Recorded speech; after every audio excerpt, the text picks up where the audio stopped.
Well, of course, there are a number of major Supreme Court decisions that came down today, the most important being on birthright citizenship, which sent Clarence Thomas, the most unethical Supreme Court justice in modern history, into a tizzy.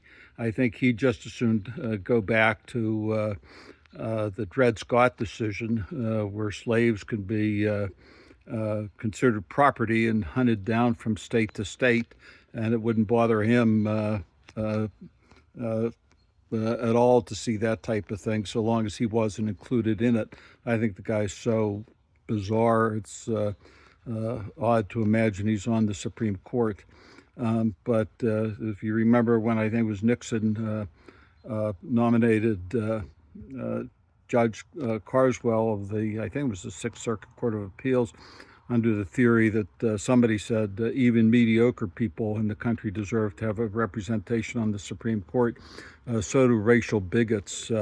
And Clarence Thomas, who is happy to accept whatever he can from billionaires, but make sure that people who are needy can't. But I think to me, the most disappointing decision is the one where they've opened up elections and campaign finance to whoever wants to contribute how much money they want to. I think that there ought to be legislation to limit it. I think that the states should limit it because states are in charge of elections. And I think at least if you're going to do that, you have to put forth who it is who's paying that money and who's sponsoring this stuff. I think there are a lot of targets that ought to be put together for how to cure these election ills, and I think the Supreme Court makes it look like they've just been bought and sold by big corporate interests. Keep in mind, on July 2nd, the district court has ordered that the Blanche and the Department of Justice has to disclose all of the investigative files that relate to Donald Trump, even if they are unverified accusations, so that can be seen by the court and the public.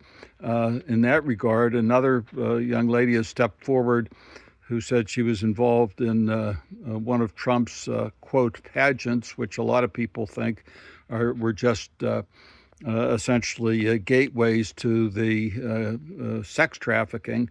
And you can draw your own conclusions on that, but she said she was attacked by Trump, and he said he said that if she ever reported it, essentially she would pay a very steep price for it. I think the guy's a mob boss, no more, no less, and that's the way he's acted towards everybody. Meanwhile, in Iran, there's no peace. There's no free passage through the Strait of Hormuz.